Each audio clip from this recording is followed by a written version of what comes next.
사피엔스. 인간이 신을 발명할 때 역사는 시작되었고, 인간이 신이 될 때 역사는 끝날 것이다. 호모 사피엔스가 세상을 지배하게 된 것은 다수가 유연하게 협동할 수 있는 유일한 동물이기 때문이다.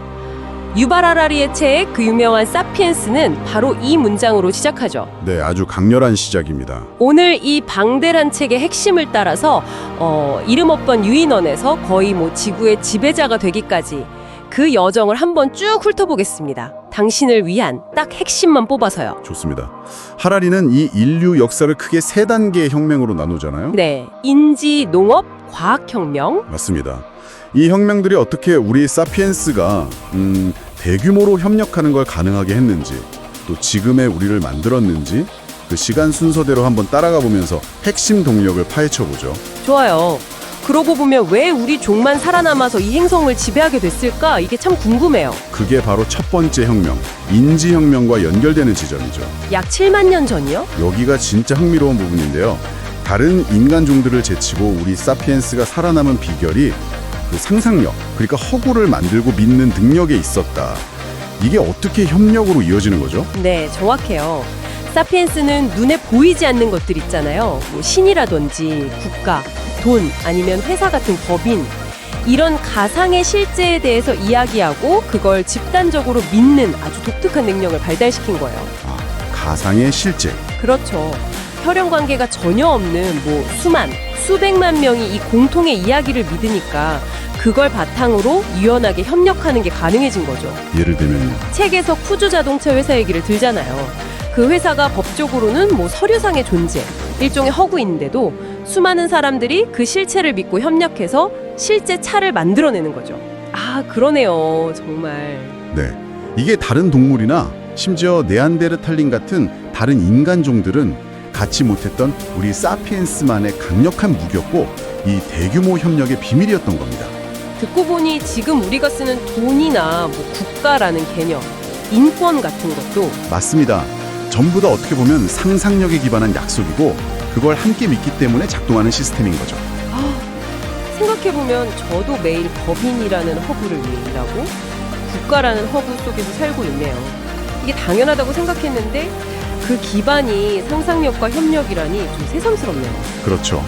근데 다음 단계인 농업혁명? 이건 약 12,000년 전인데 하라리는 이걸 역사상 최대의 사기였다고 평가절하해요.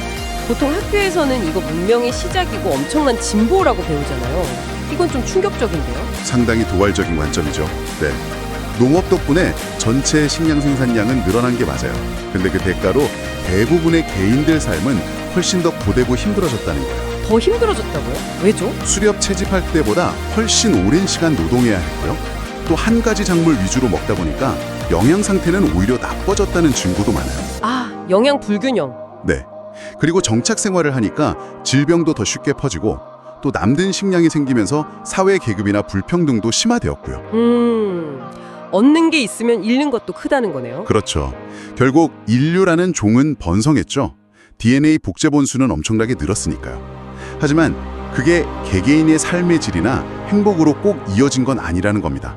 하라리가 그래서 미리 우리를 길들였다고 표현하잖아요. 아, 미리 우리를 길들였다. 역발상이네요. 네, 종의 성공이 개체의 행복은 아니다. 좀 불편할 수 있는 진실이죠. 확실히 곱씹어볼 만한 이야기입니다. 자, 그리고 시간이 흘러서 약 500년 전 드디어 과학혁명이 시작됩니다.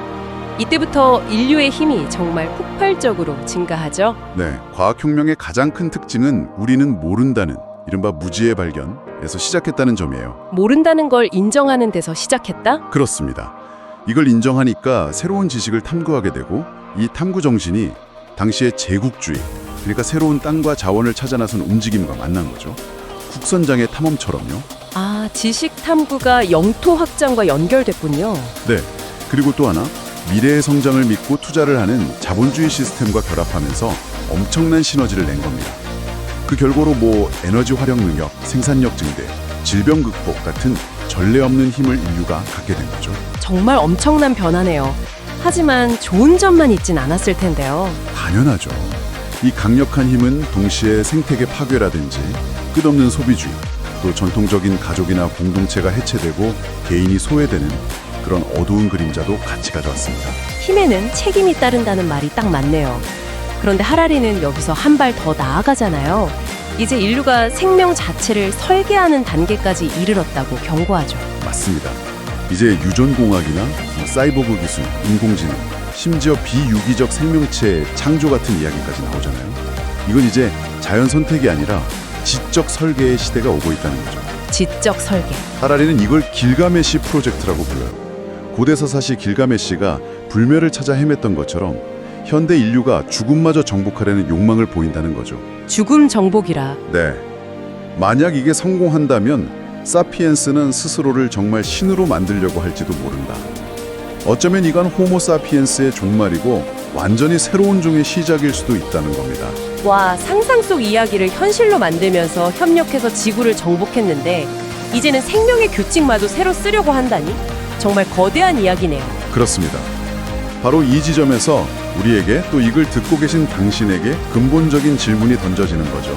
어떤 질문일까요? 만약 우리가 우리 자신을 재설계하고 어쩌면 우리와 전혀 다른 새로운 존재를 만들어낼 힘을 갖게 된다면 우리는 과연 어떤 새로운 이야기를 만들어 갈 것인가?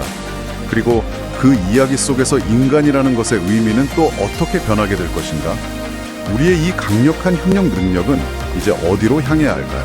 아, 정말 무거운 질문이네요. 네, 이 질문이야말로 사피엔스가 우리 시대에 던지는 가장 중요하고도 어쩌면 가장 무거운 화두일 겁니다. 이 질문에 대한 답을 한번 스스로 찾아보시는 것도 좋겠습니다.